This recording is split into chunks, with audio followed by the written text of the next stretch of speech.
Welcome to Real Estate Coaching Radio, starring award-winning real estate coaches and #1 international best-selling authors, Tim and Julie Harris. Real Estate Coaching Radio is the nation's #1 daily radio show for realtors who demand authentic, real-time coaching.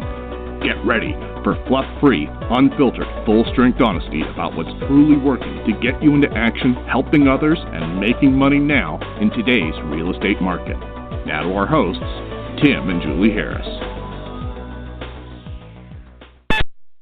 Welcome back to Real Estate Coaching Radio. Thank you for the tens of thousands of you who listen to us daily, and sincerely thank you for keeping this the #1 daily podcast for agents. We have literally tens of thousands of you who listen every single day. It's fun to get your emails. It's really interesting to me. So our shows all get they're all indexed on Google, of course, by the titles and what the content's all about. So it's interesting to me when we get emails about shows that we did a while ago. We intentionally don't date the shows or try not to date the shows because the information is evergreen. We don't have, for example, a show that's only going to be relevant to that particular day. Well, we do that occasionally, but really we try to stay something that's going to be useful for the ages. And it's fascinating to me when we start getting emails from different parts of the country, from people that are searching for and discover our old podcasts on, say, for example, distressed real estate or something like that. So it is interesting, as Julie and I have this weird position in the real estate world where we can monitor through just watching our own analytics. We can watch to see what people are interested in, agents are interested in listening to.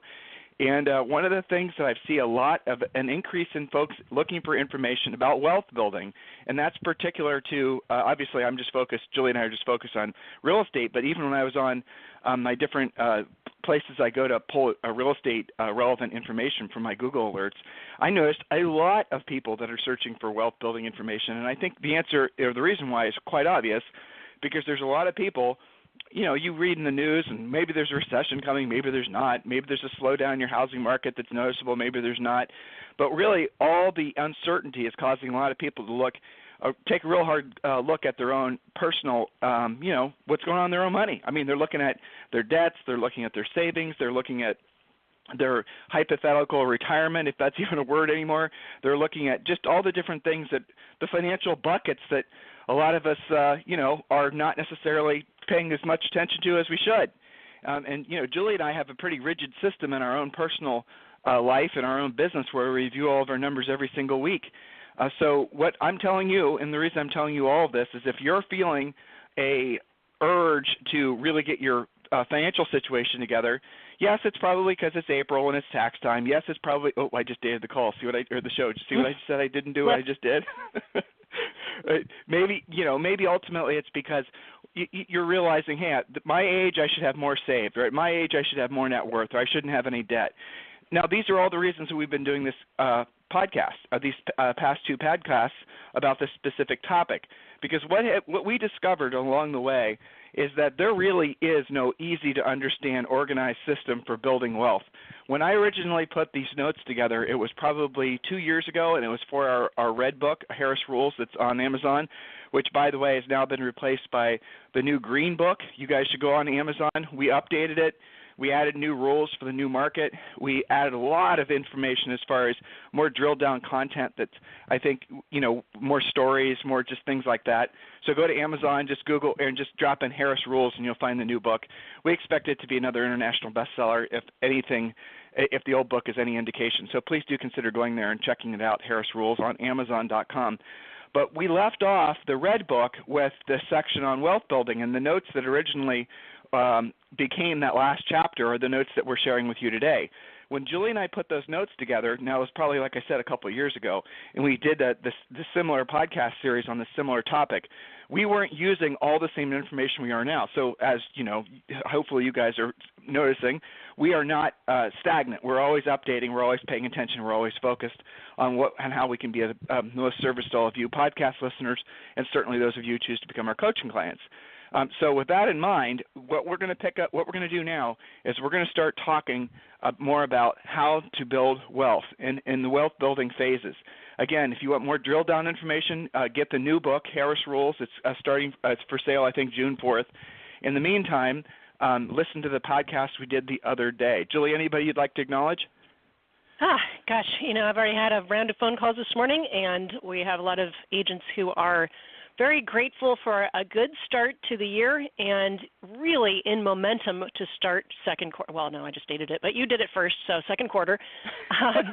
So that they're in momentum. And what I'm seeing is many of our coaching clients in particular are already at their magic number, the number of listings you have to keep at all times in order to meet or exceed your monthly financial goals. So now the nature of that is changing a little bit more about time management, seller communication, handling that volume, and making sure that that is consistent and not just, a really big month of taking listings and then a big month of closings and then a dry month, which is typically how it goes. So as coaches, we're keeping a really close eye on keeping them in momentum once they reach their magic number, because then they've got more to manage. So the nature of the conversation changes from how do I get to that magic number to how do I stay here, how do I manage my own time, take good care of my clients, and then lather, rinse, repeat. So I'm excited about that for many of them that I've already spoken with last week and today.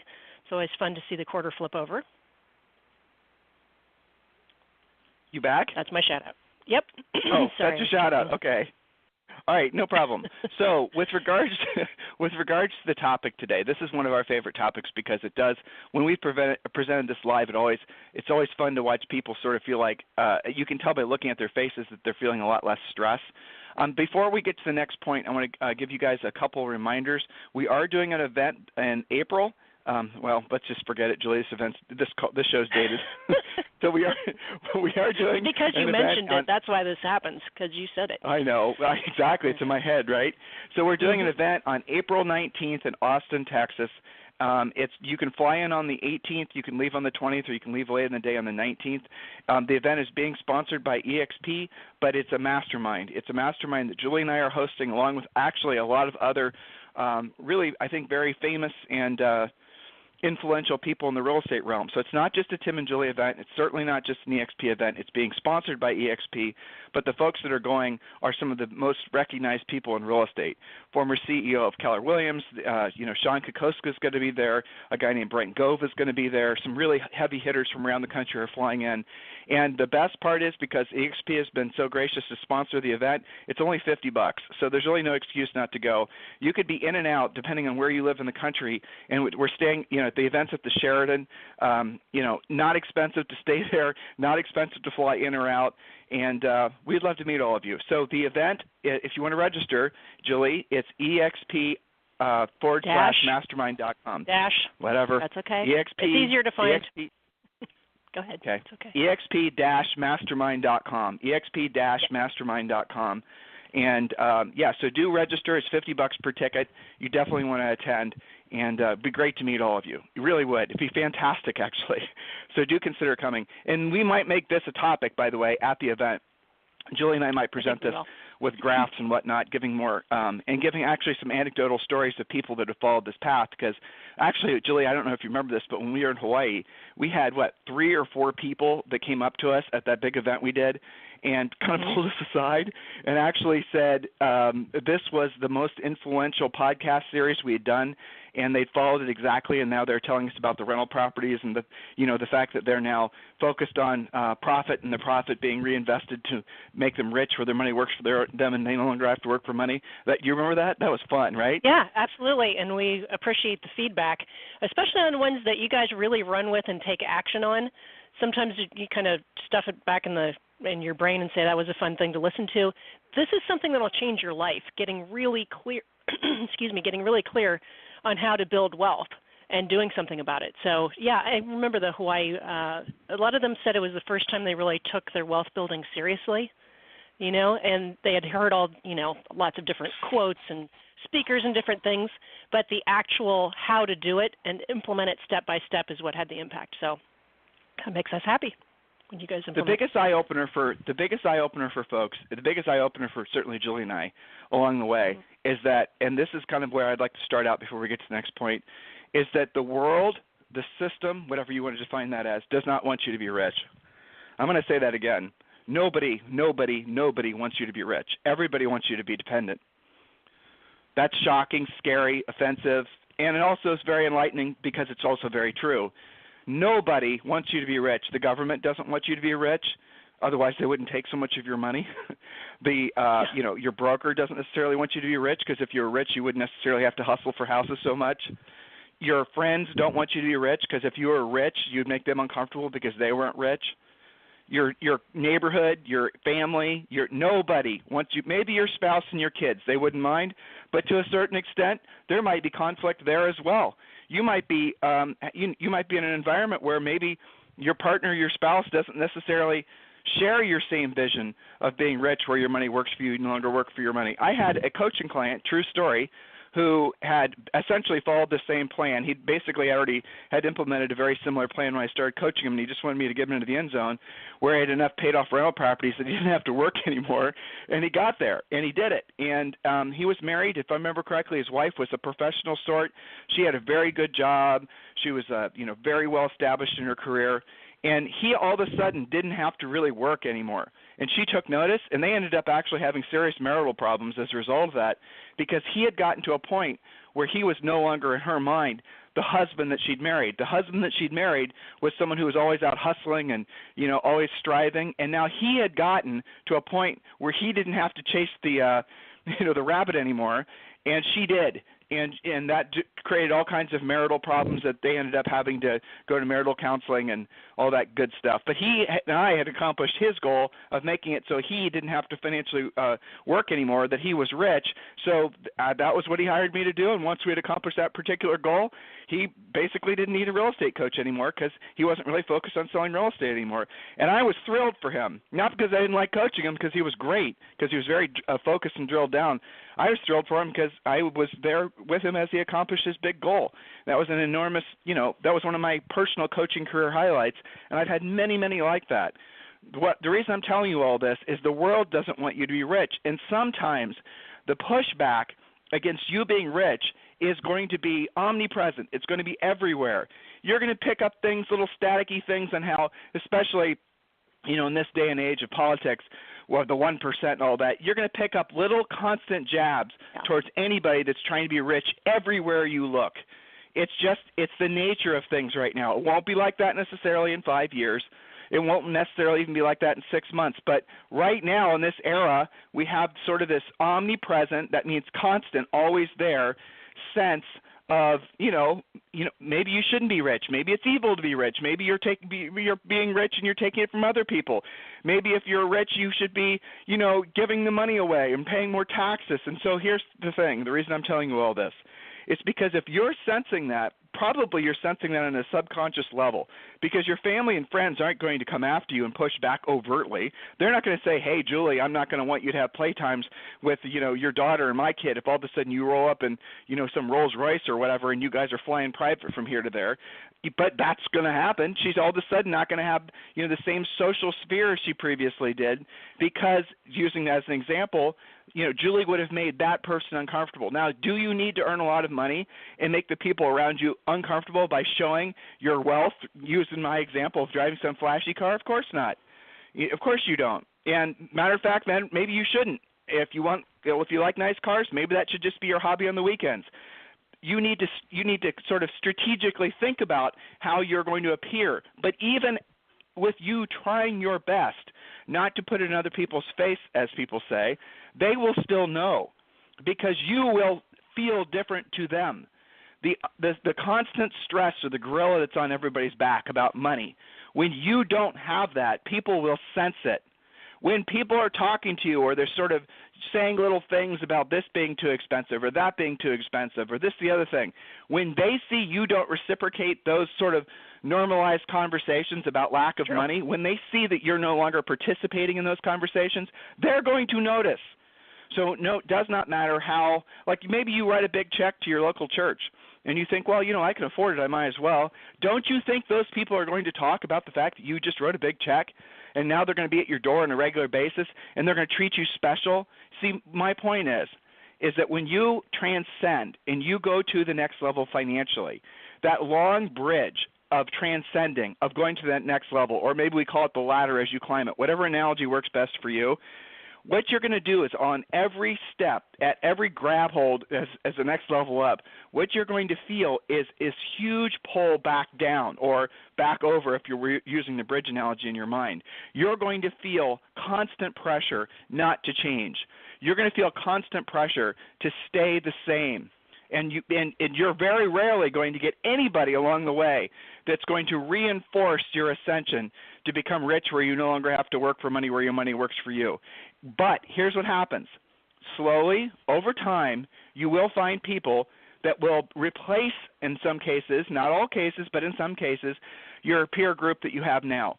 They will replace the people that were maybe the ones that were maybe a little bit more overtly trying to diminish your dream or hold you back or say things like stop and smell the roses or say things like why are you working so hard? You're missing out on life, or all the types of things that people say, right? You will find new people in your life who decided as well to transcend because they too ultimately wanted to be free. Most people don't want to be rich just for the sake of being rich and having a bunch of zeros in their bank account. Most people want to be rich because they want to have more time to spend with the things and the people that they love. That's why. So if I ask you why you want to be rich, you're going to tell me so I can enjoy life more. And that's the reason why everybody does it. Now, again, there's some people who are totally driven to earn more money just for the sake of the game. And I get it, and that's perfectly fine as well. But please understand, when you are on this path, it's going to be a lonely path. You're going to find very few people to reinforce it. You're going to have to be incredibly careful who you allow in your head because most people are going to try to deter you from the path because you're on a path that makes them uncomfortable. You're going to experience similar psychological turmoil whenever you're trying to improve any aspect of your life. When you're trying to lose weight, when you're trying to get in shape, when you're trying to, basically maybe become a better Christian or Muslim or whatever your religion is, whenever you're on a specific path, you will have a noticeable increase in the number of people that will try to not encourage you to be on that path, but discourage you because you're making them uncomfortable. So please remember that we told you that, and that it's normal to have those experiences. And you might, for the first time ever, have you're deciding to go on the financial path and you want to be financially free. Maybe for the first time ever you're actually doing it, and for the first time ever the people around you, especially your family, that can be the most harmful oftentimes. You're going to go from you're changing the way they see you, and they're going to reject that change because they don't like that change.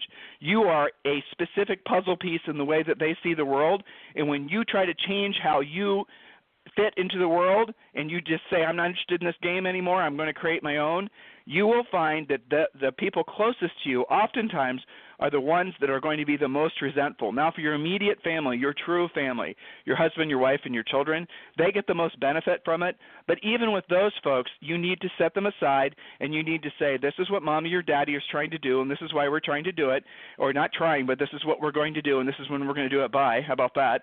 And then when you explain to them, then you need to give them buy-in. And one of the things we do for our coaching clients is we'll say, like, if they have little kids, we'll say, when mommy or daddy accomplishes this specific financial goal, we get to go to Disney World or whatever it is that they're turned on by. I mean, Disney World is the biggest cash suck I've ever experienced in my life. So maybe it's just camping, something where you don't have to go in debt again. Yeah, go on a hike someplace, or I'll buy you a new toy or something. Go cheap, but still, you guys get the idea. So I'm only sharing all this with you because a lot of the feedback that we got from doing this podcast, this particular topic, centered around what I'm trying to sort of coach you guys on now, so you're not surprised when you feel that pushback from the people in your world. Okay, that's normal. Julie and I experienced it. Every single one of our coaching clients that ascend experience it. You will experience it too. We have your backs. We can be your peer group. You'll find great books you can read. I'm just finishing up a book that it's been out for a while, but it's a great book by David Goggins, Julie? You were listening to it too. I think it's Goggins. I think that's right. It's Can't Hurt Me. It's a great book. You should definitely read it or listen to it. And there's a couple other books like that I've got lined up on my Audible player next, but I'll share all those with you as we go. But so I wanted to open today's show with this particular message because I wanted to prepare all of you for the inevitable and the inevitable is you're going to find your peer group is going to have to evolve or change. Now, here's the cool thing. When you do go to the next level and you are transcending, if not, you get to a significant milestone financially, you then become the North Star for other people to follow. So even the people that weren't reinforcing your strive for success, even those people will start seeing me because you did it, they can do it too. That sometimes can take years, but that is what happened. And that's what will always happen, is that you become the leader in your family in such a obvious way because, hey, you're not just a person that talks about it, you did it. So the no BS phases of wealth building, I'm going to go over these first 5 quick. I kind of just did, but I'm going to go over them again. Phase 1, recognize and embrace that profit is your product. Phase 2, never buy anything that is the easy button. Don't be seduced into poverty. Number 3, accept that you must be a listing agent. Know your magic number. By the way, magic number formula. If you want to get the real estate treasure map for free, just text the word Harris, Harris, to 31996. Text the word Harris to 31996. And these notes I'm going over quickly because this is what we covered on the podcast the other day. All right, so next point number 4, accept the fact that only on the other side of doing what you don't want to do, when you don't want to do it, becomes the freedom that you desire. A lot of longtime listeners will know exactly what we're talking about. Point number 5 is the next point that we haven't presented to you guys yet, and this one, again, is counterintuitive. It's embrace being bored. Being bored is a sign that you're being successful in your real estate business. You do not want drama in your business. You do not want any kind of drama. You want it to be run. I always used to say the post office, but maybe that's not the best example. But best businesses are boring. They have predictable workflows. They have predictable cash flows. They have predictable ways of generating leads. They have predictable everything. So you want a boring business. A lot of you have this ego's desire to be excited all the time, and that excitement is also going to crush your cash flow. So point number 5 is embrace being bored. The more bored you are in your business, the better. And by bored, I mean you wake up every morning, you follow a predictable schedule. You go on, you again, Real Estate Treasure Map, guys, complete it. If you want a free copy of the book, Real Estate Treasure Map, just text the word Harris to 31996. Point number 6, Julie. All right. Point number 6 is, reject the idea that you need to have passion to be successful. Now, there's a really big section, maybe even a whole chapter about this in both the Red Book and the Green Book, talking about how agents get stuck on this. Well, I'm not a passionate salesperson. I've lost my passion for real estate. You don't have to have passion for that. It's called work for a reason. It's not called vacation, right?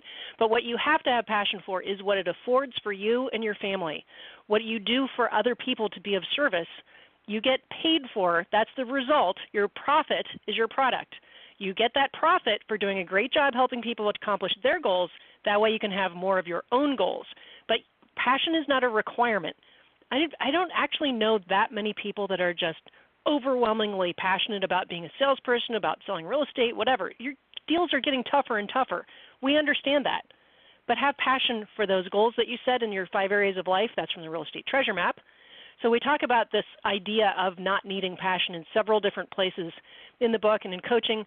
I'm pretty sure we've done entire podcasts on this. So, Tim, if you want to elaborate on that thought, we can here, or we can just direct them to other stuff that we've done. Well, you just gave them the bottom line, right? Embrace the idea that you have to be passionate to be successful. That is not – passion is a fleeting emotion that you have at fleeting amounts of time.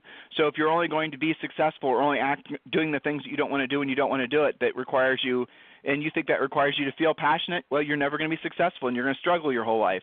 Being passionate for what you do, it is a waste of time trying to figure that out. Be passionate for what comes as a result of what you do. Be passionate for what happens as a result of you helping other people and making money.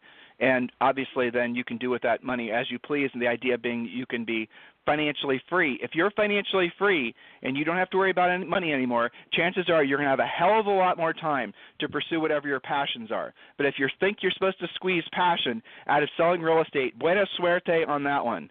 All right, next point. Reject the idea that your goal is to be happy. Here's another one. Again, counterintuitive, but I want you to really think about that. Your goal in life is not to be happy. Your goal in life is not to be happy. Why? Because happy is another one of those fleeting feelings.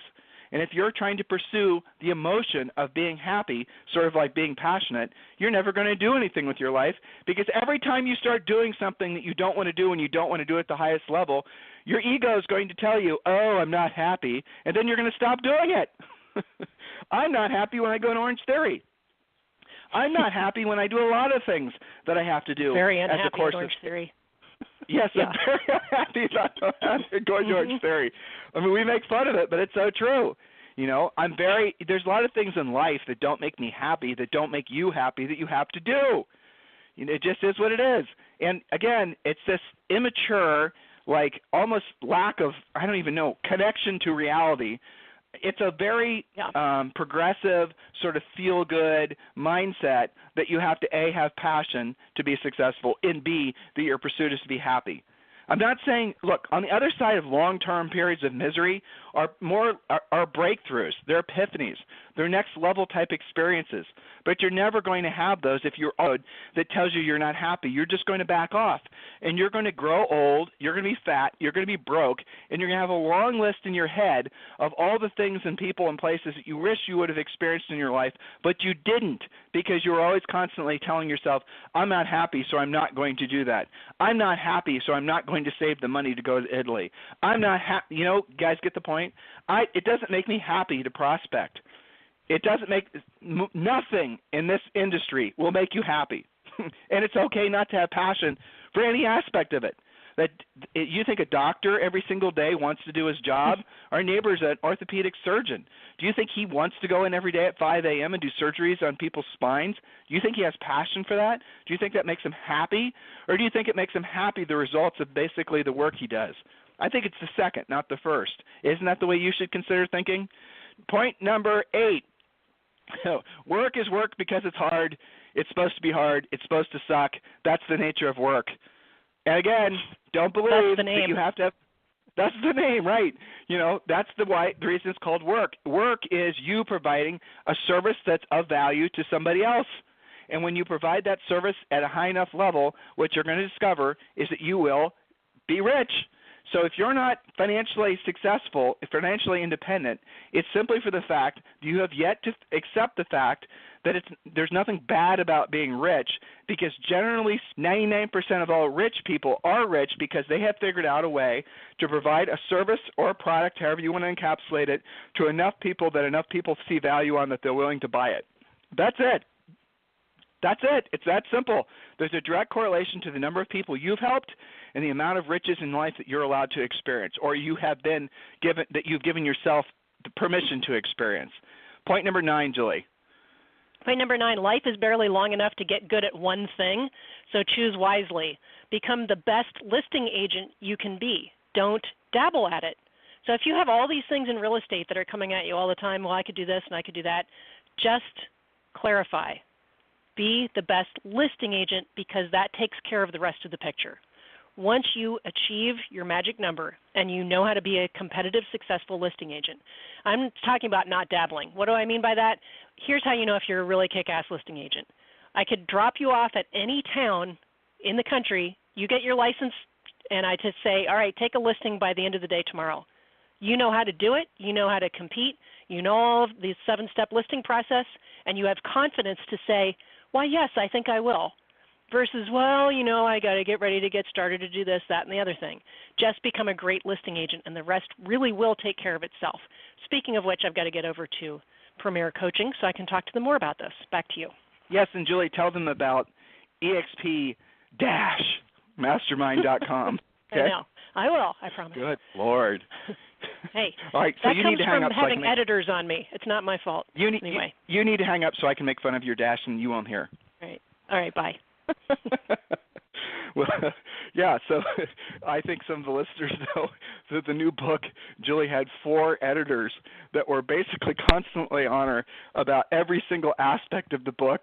So now she has become like, you know, Miss Grammar in our house. It's become obsessive to the point where our little 5-year-old daughter is now correcting me when I say something that's not, and to hear this little 5-year-old be able to put sentences together that are grammatically correct is pretty shocking. But in any event, so I think all of us all the podcast listeners are going to be hearing new, higher level, grammatically correct outlines coming off this podcast because of Mrs. Harris's new learning about how to actually write something at a higher level. So that's an example, by the way, where we too are fighting not to stay complacent. That's the biggest, eye-opener, is that you never stop. So to think once you reach the level of financial independence and being rich, where your money works for you, you no longer work for your money, it does give you some reprieve from day-to-day worry, but it doesn't make it so you can just check out of the way life works, where you have to constantly be improving yourselves.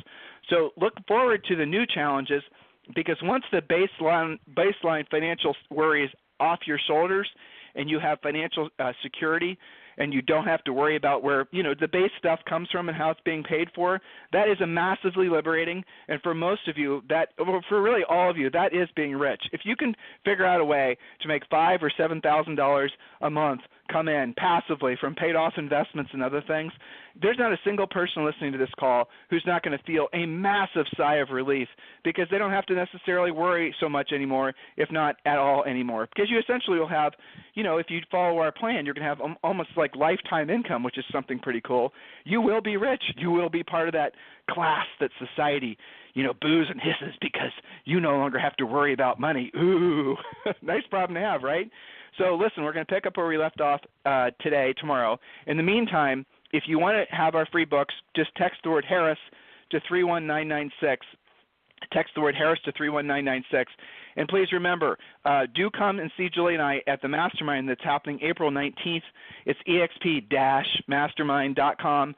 Just go there and register, because EXP is underwriting this. It's not an EXP event necessarily, but obviously it's an EXP event, and that there's going to be a lot of EXP people there. But it's a real estate training event, so please do plan on attending April 19th. The tickets are only $50 thanks to their underwriting of the event. We have a lot of very famous, some of our longtime friends that are going to be speaking at this event. We're really excited about it. Love to see all of you there. Those of you in Texas have no excuse. You can drive in for the most part, and the Sheraton's not that expensive. All the information is on the website, exp-mastermind.com. In the meantime, if you need Julie Rye for anything, it's tim@timandjulieharris.com or julie@timandjulieharris.com. You guys have a fantastic day. We'll talk to you on the show tomorrow. This program has been a presentation by Tim and Julie Harris, Real Estate Coaching. For more information on our real estate coaching and training programs, visit our website at timandjulieharris.com. Remember to tune in weekdays at noon for upcoming shows. And until next time, thank you for listening to Real Estate Coaching Radio with Tim and Julie Harris.